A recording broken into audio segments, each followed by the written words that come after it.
But first, I have to admit I'm getting suspicious of some of the things that we're told about the coronavirus. It seems we're often fed exaggerations, and almost always to make us panic.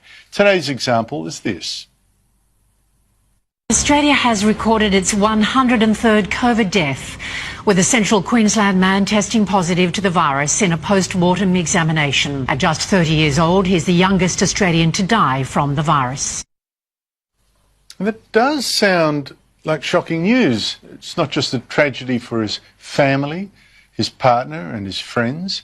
The big worry for the rest of us is that it's just 30 years old. Now, until now, Australians no younger than 42 have been killed by this virus. Not one. It's basically been a killer of the old. And Queensland Premier Anastasia Palaszczuk today jumped on this fact. 30 years old. She's been under huge pressure to drop her ban on tourism into Queensland and use this death to send a warning. We extend our condolences, and it's a timely reminder too for all Queenslanders that this COVID is real, it's out there, and it has impacts on Queenslanders, and in this case we have lost another Queenslander today. But we should wait. I mean, just how much of a warning is this really, particularly to the young? How much does this death justify the severe lockdown still in Queensland? Now, as I said, the death is indeed a tragedy. But we've got to ask what in fact killed this man. Was it the virus, or was it something else? Because here is Queensland Chief Health Officer. He has a complicated medical history, and that also needs to be worked through. Unfortunately, we do see young people die from respiratory diseases all the time. Whether or not COVID-19 was the precipitating cause for his death, that is how we report it. Any person who dies who is infected with COVID-19, we declare it as a COVID-19 related death.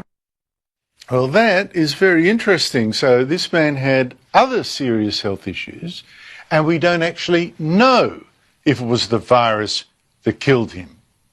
Now, more importantly, as you heard, any person who dies and has the virus, that is called a COVID-19 death, even if it wasn't even the virus itself that killed them. And this is important when we're trying to work out exactly how dangerous this virus really is and to whom. You see, half our dead were aged 80 or older. Many had underlying health issues. In fact, 3 of the dead were in a cancer ward in Melbourne. Death number 100 was a 93-year-old with dementia in a nursing home. So we have to really ask how correct it is to say that all of our 103 deaths so far were caused by the virus. It's the same question wherever you look. In the United States, 43% of virus deaths, by one count, have been in nursing homes and assisted living facilities. 43%. And again, how big a factor was the virus? Now, I'm certainly not denying this virus is dangerous, but so many things we've been told about it have turned out to be untrue and usually exaggerated. We were told, for instance, that between 50,000 and 150,000 of us would die. Well, that was completely wrong. And we were told that we'd run out of intensive care beds by April 5. Again, completely wrong.